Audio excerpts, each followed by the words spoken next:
വാളേന്തിയിരിക്കുന്നവരെക്കാൾ ജപമാല ധരിച്ച സൈന്യം കൂടുതൽ ശക്തമാണ്. ഗ്രിഗറി 16 മാർപ്പാപ്പയുടെ ഈ വാക്കുകളെ അനുസ്മരിച്ചുകൊണ്ട് ഇന്നത്തെ ഈ ആവേ മരിയ പ്രോഗ്രാമിലേക്ക് ഏവർക്കും സ്വാഗതം. ഭാഗ്യസ്മരണാർഹനായ 12 പിയൂസ് മാർപ്പാപ്പ ജീവിതകാലം അത്രയും തീഷ്ണതയേറിയ ഒരു മരിയ ഭക്തനായിരുന്നു. അദ്ദേഹം മാർപ്പാപ്പയാകുന്നതിനു മുമ്പ് ഒരു യുദ്ധകാലത്ത് അക്രമികളായ കുറേ നിരീശ്വരവാദികൾ അദ്ദേഹത്തിൻ്റെ മുറിയിൽ കയറി സാധനങ്ങളെല്ലാം വാരിയെറിഞ്ഞു. കത്തോലിക്ക വിശ്വാസം ഉപേക്ഷിക്കുകയില്ലെങ്കിൽ വധിക്കുമെന്ന് അദ്ദേഹത്തെ ഭീഷണിപ്പെടുത്തി. അദ്ദേഹം തെല്ലും കുലുങ്ങിയില്ല. വിശ്വാസത്തെ പ്രതി മരണം വരിക്കാൻ അദ്ദേഹം സന്നദ്ധനായിരുന്നു. പോക്കറ്റിൽ നിന്ന് ജപമാലയും കുരിശുമെടുത്ത് ചുംബിച്ചുകൊണ്ട് അദ്ദേഹം പറഞ്ഞു, നിങ്ങൾക്കെന്നെ വധിക്കണമെങ്കിൽ എൻ്റെ നെഞ്ചിലേക്ക് നിറയൊഴിച്ചു കൊള്ളുക. തങ്ങളുടെ മുൻപിൽ ജപമാലയും എൻ്റെ മുട്ടിന്മേൽ നിൽക്കുന്ന അദ്ദേഹത്തെ വധിക്കാൻ അവർക്ക് സാധിച്ചില്ല. പിന്നീട് സഭയുടെ തലവനായി ഉയർത്തപ്പെട്ട അദ്ദേഹമാണ് പരിശുദ്ധയമ്മ സ്വർഗാരോപിത എന്നത് വിശ്വാസ സത്യമായി പ്രഖ്യാപിച്ചത്. പരിശുദ്ധ മാതാവ് മാനവകുലത്തിൻ്റെ മുഴുവൻ അമ്മയാണ്. അത്ഭുതങ്ങളൊന്നും പ്രതീക്ഷിക്കാതെ മനുഷ്യനായി ജനിച്ച ഈശോയുടെ വചനങ്ങൾ ശ്രവിക്കുന്നതിനു മുമ്പേ മാലാഖയുടെ വാക്കുകളെ വിശ്വസിച്ചവളാണ് പരിശുദ്ധ അമ്മ. വിശ്വാസ ജീവിതത്തിൽ പരിശുദ്ധ അമ്മ നമുക്കെന്നും മാതൃകയാണ്. ഈ ഗാനത്തോടൊപ്പം ആവേ മരിയ എന്നുരുവിട്ടുകൊണ്ട് നമുക്കും പാടി പ്രാർത്ഥിക്കാം.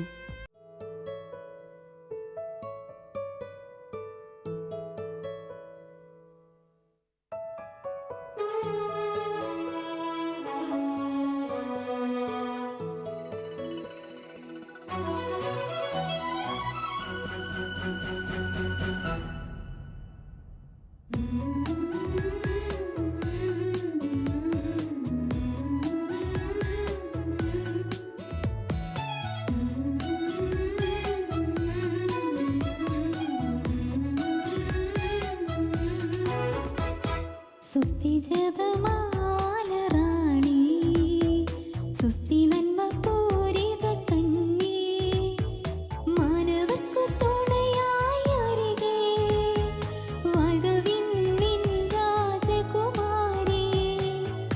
Ave Maria, Ave Maria, Ave Maria, Ave Maria. സ്വസ്തി ജപമാല റാണി, സ്വസ്തി നന്മ പൂരിത കന്യേ, മാനവർക്കു തുണയായി അരികെ വാഴ്ക വിണ്ണിൻ രാജകുമാരി. Ave Maria, Ave Maria, Ave Maria, Ave Maria. പരിശുദ്ധ അമ്മേ, ജപമാല ചൊല്ലുകയും ധരിക്കുകയും ചെയ്യുന്നത് സാത്താനെതിരെയുള്ള ശക്തമായ ആയുധമാണെന്ന തിരിച്ചറിവ് ഞങ്ങൾക്ക് നൽകണമേ.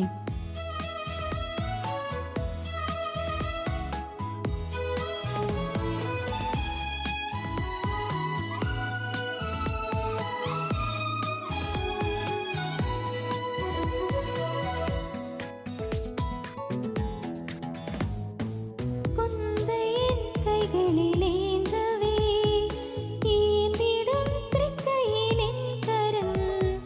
കുന്തയൻ കൈകളിലേന്തവേ,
വചനത്തെ എന്നും ഹൃദയത്തിൽ സംവഹിച്ച പരിശുദ്ധ അമ്മേ, അമ്മയുടെ സ്നേഹത്തിൽ അലിഞ്ഞ് ഈശോയിലേക്ക് വളരാൻ ഞങ്ങളെ പഠിപ്പിക്കണമേ.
പിതാവും പുത്രനും പരിശുദ്ധാത്മാവുമായ നല്ല ദൈവമേ, ഞങ്ങൾ നന്ദി പറയുന്നു. അവിടുത്തെ വലിയ കൃപയും അനുഗ്രഹവും അവിടുത്തെ വാത്സല്യ തണലും ഞങ്ങളിലേക്ക് ചൊരിയുന്ന അനന്തമായ സ്നേഹത്തിന് നന്ദി പറയുന്നു. ഈശോയെ, അവിടുത്തെ ഹൃദയത്തിലേക്ക് പരിശുദ്ധ അമ്മയുടെ വിമല ഹൃദയം വഴി ഞങ്ങളെ പ്രതിഷ്ഠിക്കുന്നു. പരിശുദ്ധ മാതാവേ, നല്ല അമ്മേ, ഇത് കേൾക്കുന്ന എല്ലാ മക്കൾക്കും വേണ്ടി അമ്മ മാധ്യസ്ഥ്യം വഹിക്കണമേ. കൂടെയായിരുന്നു അയച്ച് അനുഗ്രഹിക്കണമേ. ആമേൻ.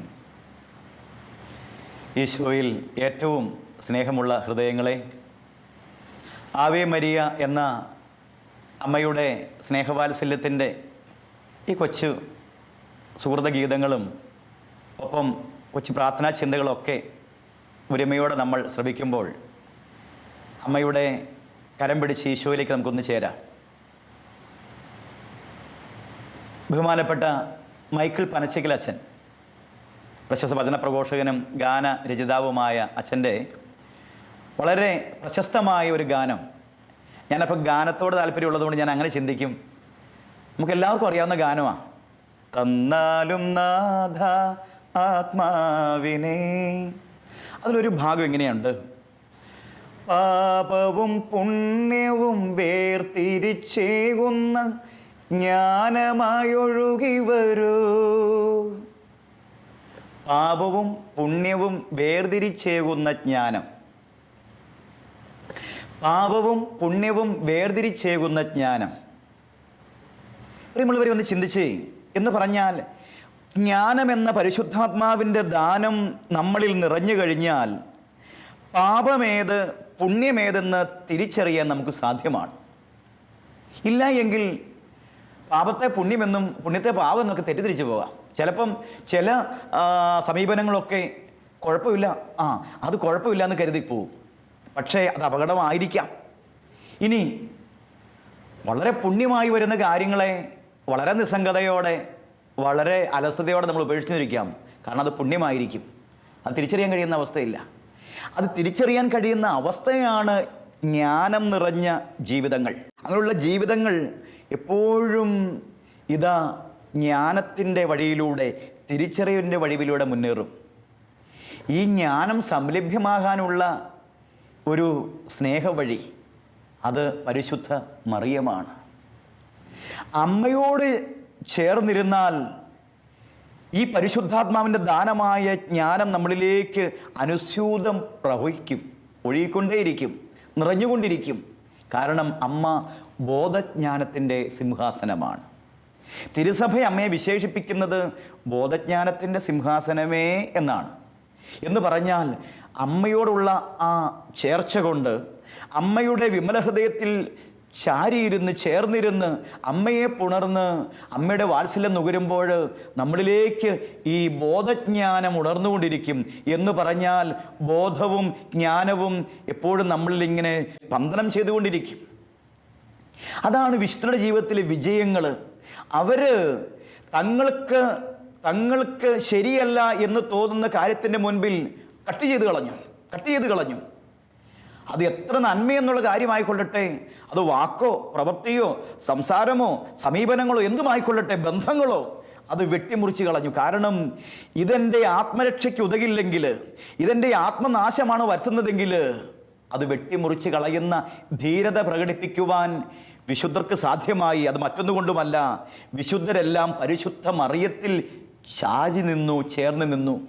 അങ്ങനെ അമ്മയാണ് അവരെ യേശുവിലേക്ക് ചേർത്ത് വെച്ചത്, അമ്മയാണ് വഴിതെളിച്ചത്. നമുക്കറിയാം, ജ്ഞാനത്തിൻ്റെ പുസ്തകം 6-ാം അധ്യായം 24-ാം വാക്യം.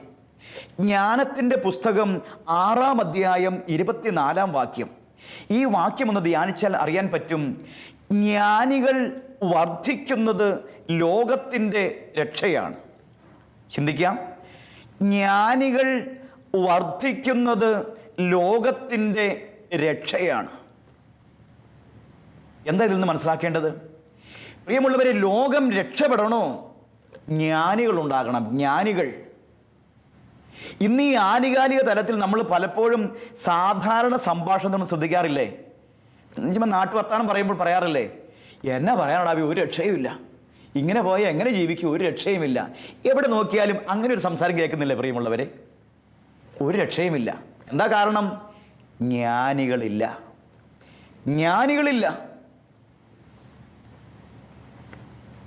സാമൂഹിക, സാംസ്കാരിക, കലാ, സാഹിത്യ, രാഷ്ട്രീയ, അധികാര തലങ്ങളിലൊക്കെ പ്രിയമുള്ളവരെ ജ്ഞാനം ഉള്ള വ്യക്തികളുണ്ടോ? കാലഘട്ടത്തെ മാറ്റിമറിക്കും അവർ. ജ്ഞാനമുണ്ട്, അത് ദൈവത്തിൻ്റെ ദാനം. അത് ഈ ജ്ഞാനം നഷ്ടമാകുന്നു, അവിടെയാണ് പ്രശ്നങ്ങൾ ആരംഭിക്കുന്നത്. മനുഷ്യൻ ഇന്ന് ആർത്തി കൊണ്ട് ആരെയും വിധിക്കാൻ കുറ്റപ്പെടുത്തുകയല്ല, ഞാൻ ഉൾപ്പെടെ നമ്മുടെ സമൂഹം എന്താ, നമുക്ക് ലോക നേട്ടങ്ങൾ മതി, ലോകവിജ്ഞാനം മതി, അതിനുവേണ്ടി എത്ര മണിക്കൂറുകളും പഠിക്കുക ലോകവിജ്ഞാനം. എന്നിട്ടോ ഈ ലോക മാധ്യമങ്ങളിലൂടെ ദൈവം നന്മയ്ക്ക് വേണ്ടി തന്ന മാധ്യമങ്ങൾ മുഴുവൻ ഇതാ തിന്മയ്ക്ക് വേണ്ടി ഉപയോഗിക്കുക. എല്ലാ മാധ്യമങ്ങളും നല്ലതാ, പക്ഷേ അതിനുവേണ്ടി ദൈവം തന്നതും, പക്ഷേ തിന്മയ്ക്ക് വേണ്ടി. ജ്ഞാനമില്ലാത്ത ഒരു വ്യക്തി വാട്സാപ്പിൽ എത്രയോ മണിക്കൂറുകളാണ്, ഫേസ്ബുക്കിൽ എത്രയോ മണിക്കൂറുകളാണ്. എന്നിട്ട് ലോകത്തിൻ്റെ ചപ്പു ചവറുകളും ലോകത്തിൻ്റെ കുറേ വൈകാരികതകളും, അതിൽ നന്മയില്ലെന്നല്ല പറഞ്ഞു വരുന്നത്, പക്ഷേ നല്ല ശതമാനവും പ്രിയമുള്ളവരെ ഈ തിന്മയുടെ വാർത്തകളും കാഴ്ചകളും കേൾവികളും സ്വാംശീകരിക്കുമ്പോൾ പരിശുദ്ധ അമ്മയെ ധ്യാനിക്കുക. അവൾ ബോധജ്ഞാനത്തിൻ്റെ സിംഹാസനമാണ്, അവൾ സൽബുദ്ധിയുടെ മാതാവാണ്, അവൾ തെളിവിൻ്റെ കാരണമാണ്, അവൾ വിവേക ഐശ്വര്യമുള്ള കന്യകയാണ്. കണ്ടോ, അപ്പോൾ അമ്മയോട് ചേർന്നിരുന്നു കഴിഞ്ഞാൽ എന്ത് സാംശീകരിക്കണം? നന്മ നമ്മൾ നിറയ്ക്കണോ? സൽബുദ്ധി നമ്മൾ നിറയ്ക്കണോ? വിവേകജ്ഞാനം നിറയ്ക്കണോ? ബോധജ്ഞാനം നിറയ്ക്കണോ? അമ്മ സഹായിക്കും. അമ്മയോട് പറ്റിച്ചേർന്നിരുന്നാൽ മതി. അതുകൊണ്ട് ആ പരിശുദ്ധ കന്യാമറിയത്തിൻ്റെ ജപമാല എന്ന അപ്പസ്തോലിക ലേഖനത്തിൽ വിശുദ്ധ ജോൺ പാപ്പ നമ്മളോട് പറയുന്നത്, മറിയത്തിൻ്റെ മടിയിലിരുന്നു കൊണ്ട്, പരിശുദ്ധ അമ്മയുടെ മടിയിലിരുന്നു കൊണ്ട് തിരുമുഖം ധ്യാനിക്കുക യേശുവിൻ്റെ. അപ്പോൾ യേശുവിനെ പഠിക്കണോ, യേശുവിനെ അറിയണോ? അമ്മയിൽ ചേർന്നിരുന്നാൽ മതി. യേശുവിനെ അറിഞ്ഞു കഴിഞ്ഞാൽ എന്ത് സംഭവിക്കുന്നു? നമ്മുടെ ചിന്ത, നമ്മുടെ ഭാവന, നമ്മുടെ ബുദ്ധി, നമ്മുടെ ജീവിതം എന്തിനു വേണ്ടി എന്ന് നമ്മൾ തിരിച്ചറിയും. വെറുതെ വന്ന് കുറേ തിന്നു, കുറേ കുടിച്ചു, കുറേ സമ്പത്ത് നേടി, എങ്ങനെയും ജീവിച്ചു, മരിച്ചാൽ മതിയോ പ്രിയമുള്ളവരെ? മറിച്ച് എൻ്റെ ജീവിതം എന്തിനു വേണ്ടി എന്ന് ചിന്തിക്കേണ്ടതില്ലേ? എൻ്റെ ദൈവത്തിൻ്റെ പദ്ധതി എന്നെക്കുറിച്ച് എന്താണെന്ന് ചിന്തിക്കേണ്ടതില്ലേ? അല്ലെങ്കിൽ എൻ്റേത്, എനിക്ക്, ഞാൻ എന്നുള്ള ഈ ഭാവം മാത്രം മതിയോ? മറിച്ച് ഒന്ന് ചിന്തിക്കേണ്ടത് നമ്മൾക്ക്, ദൈവം എന്താണ് എൻ്റെ ഈ ജന്മം കൊണ്ട് മനസ്സാവുക? ദൈവം എന്താണ് പദ്ധതി ഇട്ടിരിക്കുന്നത്? ഞാൻ ആരാണ്? ഞാൻ നിസ്സാരനായൊരു വ്യക്തിയല്ലെന്ന് ഞാൻ തിരിച്ചറിയണം. എന്ന് പറഞ്ഞു കഴിഞ്ഞാൽ കഴിവുകൊണ്ടോ പ്രാവീണ്യം കൊണ്ടല്ല, മറിച്ച് ഞാൻ ദൈവത്തിൻ്റെ കുഞ്ഞാ, ഞാൻ ദൈവത്തിൻ്റെ സൃഷ്ടിയാണെന്ന് നാം ഓരോരുത്തരും തിരിച്ചറിയണം. ആ തിരിച്ചറിവ് ലഭ്യമാകുന്നതാണ് ജ്ഞാനം. ആ ജ്ഞാനം എന്ത് ചെയ്യുന്നു? അത് ലഭ്യമാകുന്നത് എങ്ങനെ? ബോധജ്ഞാനത്തിൻ്റെ സിംഹാസനമേ എന്ന് പറഞ്ഞാൽ ബോധജ്ഞാനം അത് ദൈവമാണ്, അത് ക്രിസ്തുവാണ്. ഈ ക്രിസ്തു ഇരുന്ന സിംഹാസനം, അതാണ് മറിയം എന്ന് പറഞ്ഞാൽ അമ്മയുടെ മടിത്തട്ടിൽ ഈശോ ഇരുന്നു എന്നർത്ഥം. അപ്പോൾ ആ മടിത്തട്ടിലേക്ക് കയറിയിരിക്കാനാണ് ഈശോ പറയുന്നത്, ഇതാ നിൻ്റെ അമ്മ എന്ന് പറഞ്ഞു കഴിഞ്ഞാൽ അതിൻ്റെ അർത്ഥം അതാ, ഇതാ നിൻ്റെ അമ്മ എന്ന് പറഞ്ഞാൽ മറിയത്തിൻ്റെ മടിയിൽ കയറിയിരിക്കാൻ. അമ്മയുടെ മടിയിൽ കയറിയിരുന്നാൽ നമ്മൾ ദൈവീക ജ്ഞാനം കൊണ്ട് നിറയും. അമ്മയുടെ മടിയിലിരുന്നാൽ നമ്മൾ ക്രിസ്തുവാകുന്ന ആ സ്നേഹവഴിയിലേക്ക് ഈ അമ്മ നമ്മളെ കൈപിടിക്കും. അതുകൊണ്ടാണ് ഇന്ന് ഈ കാലഘട്ടത്തിന് പറ്റിയ ദുരന്തം, പ്രിയമുള്ളവരെ, എന്താ സംഭവിക്കുന്നത്? സർവ്വയിടത്തും ഇതാ ഭീകരതയുടെ കാഴ്ചകൾ കാണുന്നു. ഇതുവരെ കേൾക്കാത്ത കേൾവികൾ, ഇതുവരെ കാണാത്ത കാഴ്ചകൾ, മനസ്സു മരവിപ്പിക്കുന്ന അനുഭവങ്ങൾ, ഒത്തിരിയേറെ ദുർവാർത്തകൾ കേൾക്കുന്നു. മനസ്സ് ആകുലപ്പെടുന്നു, ഉത്കണ്ഠപ്പെടുന്നു. മനുഷ്യൻ തലയ്ക്ക് കൈയടിച്ച് പറയുക, ഒരു രക്ഷയുമില്ല. എന്നാൽ വചനം പറയുന്നു, ജ്ഞാനം 6:24, ജ്ഞാനികൾ വർദ്ധിക്കുന്നത് ലോകത്തിൻ്റെ രക്ഷയാണ് എന്ന് പറഞ്ഞാൽ ഒരു നേതാവ്, അത് ഏത് തുറകളുള്ള നേതാവായിക്കൊള്ളട്ടെ, ദൈവത്തിൻ്റെ മുൻപിൽ മടക്കണം. ദൈവമാണ് ഏറ്റവും വലിയ, യേശുവാണ് ഏറ്റവും വലിയ നേതാവെന്ന് തിരിച്ചറിഞ്ഞ് ആ നേതാവിൽ നിന്നും നേതൃത്വ പാഠവും സ്വായത്തമാക്കുമ്പോൾ ആ നേതാവ് നയിക്കും. എങ്ങനെ? ജ്ഞാനത്തോടെ. ശുശ്രൂഷിക്കപ്പെടാനല്ല, ശുശ്രൂഷിക്കാനാണ് വന്നിരിക്കുന്നതെന്ന തിരിച്ചറിവ് ആ നേതാവിന് ഉണ്ടാകണമെങ്കിൽ ജ്ഞാനം വേണം. ഇല്ലാത്ത വ്യക്തി റോഡിലെ ഗട്ടറുണ്ടല്ലോ, സാധാരണക്കാരന് ഏങ്ങിയും വലിഞ്ഞും ഗട്ടറിലും ചാടിപ്പോകുമ്പോൾ അവൻ്റെ ഹൃദയത്തെ തിരിച്ചറിയാൻ കഴിയാത്ത ഒരു നേതാവ് AC-യിൽ സുഖമായി തങ്ങളുടേതായ രീതിയിൽ യാത്ര ചെയ്യും. വളരെ വേഗതയിൽ, 5 മിനിറ്റ് വൈകിയാൽ അതൊന്നും പ്രശ്നമല്ല. അതിവേഗതയിൽ മറ്റുള്ളവരുടെ കുറവുകളോ കുറ്റങ്ങളോ അവരുടെ സഹനങ്ങളോ നൊമ്പരങ്ങളോ അവരുടെ ഇല്ലായ്മയോ ഇതൊന്നും ശ്രദ്ധിക്കാൻ നേരമില്ല. തിരക്ക് അങ്ങനെ പോകും. എന്നാൽ മറിച്ച് ദൈവിക ജ്ഞാനമുള്ള ഒരു നേതാവ്, ഞാൻ ശുശ്രൂഷിക്കപ്പെടാൻ വന്നതല്ല, മറിച്ച് ദൈവം എന്നെ ഏൽപ്പിച്ചിരിക്കുന്നു ഈ നേതൃത്വം, ഈ ദൗത്യം. ഞാൻ അവരുടെ നേതാവായി മാറിയത് അവരെ ശുശ്രൂഷിക്കാൻ വേണ്ടിയാണ്, സാധാരണക്കാരുടെ കുറവുകൾ കാണാനാണ്. ആ കുറവുകൾ കണ്ടറിഞ്ഞ് അവർക്ക് എന്തെല്ലാം കുറവുണ്ട് അതിൽ നികത്തുവാൻ എന്നെ കൊണ്ട് കഴിയുന്നതെല്ലാം ചെയ്യുക എന്നുള്ള സേവന സന്നദ്ധതയും ത്യാഗ മനോഭാവവും നിറയ്ക്കുക എന്നുള്ളതായി മാറുന്ന അനുഭവത്തിലേക്ക് ജ്ഞാനം ആ നേതാവിനെ നയിക്കും. അത് വെറും രാഷ്ട്രീയ നേതാവ് മാത്രമല്ല, ഏതു നേതൃത്വത്തിൽ വഹിക്കുന്ന വ്യക്തികളും ക്രിസ്തുവാണ് മാതൃക. ആ ക്രിസ്തു എത്രയും ഉന്നതനാണോ അത്രയും വിനീതനായി മാറി. എങ്ങനെ? എളിമയുടെ നിറവായി മാറി, പാദങ്ങൾ കഴുകുന്ന എളിമ. അതേ പ്രിയമുള്ളവരെ, യഥാർത്ഥ നേതാവ് എത്രയും ഉന്നതനാണോ അത്രയും വിനീതനായി മാറും. ആ ഏറ്റവും വലിയ നേതാവിനെ വളർത്തിയത് ആരാ? പരിശുദ്ധ മറിയം എന്ന ബോധജ്ഞാനത്തിൻ്റെ സിംഹാസനം. അങ്ങനെയെങ്കിൽ ആ അമ്മയെ ചേർന്ന് നിൽക്കുന്ന മക്കൾ ബോധവും ജ്ഞാനവും നിറഞ്ഞ് പാപവും പുണ്യവും വേർതിരിച്ചേകുന്ന വഴിയിലൂടെ മുന്നേറിക്കൊണ്ട് പാപത്തെ തള്ളിക്കളഞ്ഞുകൊണ്ട് പുണ്യത്തെ സാംശീകരിച്ച് വിനയത്തിലും വിശുദ്ധിയിലും എളിമയിലും അനുസരണത്തിലും ഭക്തിയിലും പ്രാർത്ഥനാ ചൈതന്യത്തിലും ലോകത്തിന് അനുഗ്രഹമായി മാറുന്ന അനുഭവത്തിലേക്ക് മാറ്റപ്പെടും, പുതിയ സൃഷ്ടിയായി മാറും. അതിന് അമ്മ ആ പരിശുദ്ധാത്മാവിലേക്ക് ചേർത്ത് വയ്ക്കും. അമ്മയോടൊപ്പം ശിഷ്ടഗണങ്ങൾ സെഹിയോൻ പ്രാർത്ഥിച്ചപ്പോഴല്ലേ പരിശുദ്ധാത്മാവ് എഴുന്നള്ളി വന്നത്? അതെ, പരിശുദ്ധാത്മാവിൻ്റെ മണവാട്ടിയായ അമ്മ നമ്മളെ പരിശുദ്ധാത്മാവിൻ്റെ ദാനങ്ങൾ നിറച്ച് വളർത്തുവാൻ മനസ്സായി കൂടെ നിൽക്കും. അമ്മയെന്നും കരം പിടിക്കട്ടെ. Ave Maria.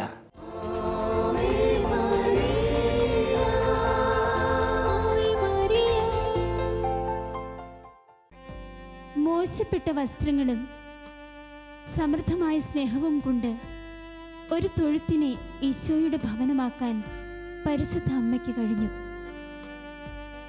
പ്രിയപ്പെട്ടവരെ, നമ്മുടെ ജീവിതത്തിൽ ഒരിക്കലും വീഞ്ഞിൻ്റെ അഭാവമുണ്ടാകാതിരിക്കുവാൻ നമ്മുടെ ആശ്രയമായ പരിശുദ്ധ അമ്മ നമ്മുടെ കൂടെ ഉണ്ടാകാതിരിക്കുമോ? 1991 മെയ് 3 ലണ്ടനിലാണ് കാർലോ ജനിച്ചത്. കാർലോയ്ക്ക് പരിശുദ്ധ അമ്മയോട് പ്രത്യേകമായ സ്നേഹവും ഭക്തിയും ഉണ്ടായിരുന്നു. അതുകൊണ്ട് തന്നെ പരിശുദ്ധ അമ്മയോട് പ്രാർത്ഥിക്കുന്നതിനെക്കുറിച്ച് കാർലോ വിശേഷിപ്പിച്ചത് എങ്ങനെയാണെന്ന് നിങ്ങൾക്കറിയാമോ? ഓരോ ദിവസത്തെയും സ്നേഹം നിറഞ്ഞ കൂടിക്കാഴ്ചയെന്നാണ്. ഈ കൂടിക്കാഴ്ച പോലെ നമ്മുടെ ജീവിതത്തിൽ നമ്മുടെ അടുക്കലേക്ക് കടന്നു വരികയും തൻ്റെ മാതൃസ്നേഹം കൊണ്ട് നമ്മുടെ ഹൃദയങ്ങളെ വിശ്വാസത്തിലേക്ക് തുറന്ന് ജീവിതത്തിൻ്റെ അങ്ങോളം ഇങ്ങോളം നമ്മുടെ കൂടെ യാത്ര ചെയ്യുകയും ചെയ്യുന്ന പരിശുദ്ധ അമ്മയുടെ വിമല ഹൃദയത്തിലേക്ക് നമ്മുടെ വേദനകളെയും രോഗങ്ങളെയും സഹനങ്ങളെയും ചേർത്ത് വെച്ചുകൊണ്ട് ഈ നിമിഷങ്ങളിൽ പരിശുദ്ധ അമ്മയുടെ മാതൃസ്നേഹം നമുക്ക് അനുഭവിക്കാം.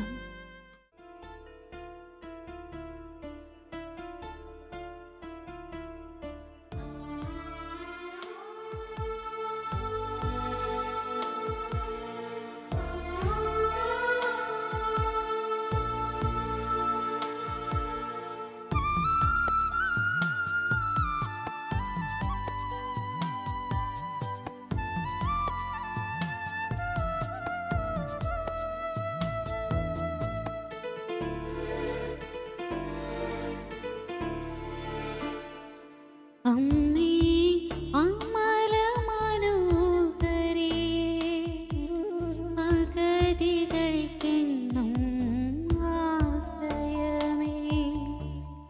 അമ്മേ അമല മനോഹരേ അഗതികൾക്കെന്നും ആശ്രയമേ.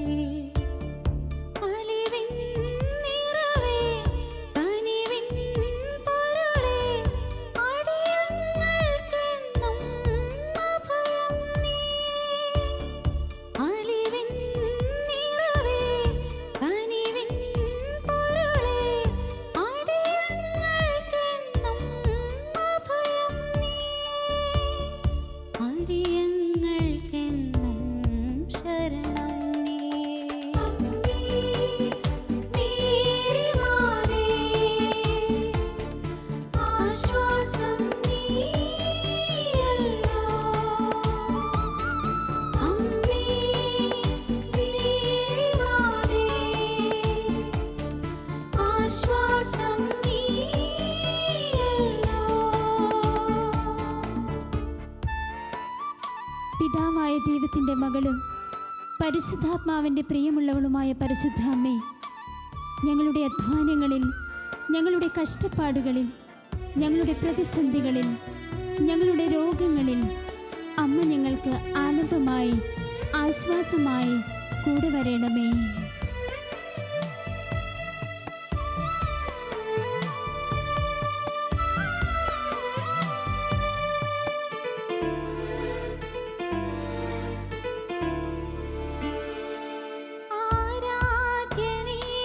ആരാധ്യനീശുവിനമ്മ നീയേ അമലോത്ഭവയാം മറിയാമ്പികേ. ആരാധ്യനീശുവിനമ്മ നീയേ അമലോത്ഭവയാം മറിയാമ്പികേ. അലയാഴി നടുവിൽ വിരിയും താരമേ അശരണർക്കെന്നും ആലംബമേ. അലയാഴി നടുവിൽ വിരിയും താരമേ അശരണർക്കെന്നും ആലംബമേ. അമ്മേ നീരിമാറേ ആശ്വാസം നീയല്ലോ.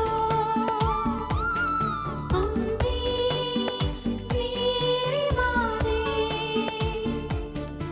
ആശ്വാസം നീയല്ലോ. പ്രഭാത താരം പോലെ ഞങ്ങളുടെ ജീവിതത്തിൽ ഉദിച്ചുയരുന്ന പരിശുദ്ധ അമ്മേ, ഞങ്ങളുടെ വേദനകളിൽ, ഞങ്ങളുടെ രോഗങ്ങളിൽ ആലംബമായി ശരണമായി അവിടുന്ന് കൂടെ വസിക്കണമേ. അമ്മയുടെ നീല മേലങ്കിയുടെ കീഴിൽ മക്കളായ ഞങ്ങളെ കാത്തു സൂക്ഷിച്ച് അമ്മയുടെ മാതൃവാത്സല്യത്താൽ ഞങ്ങളെ പൊതിയണമേ.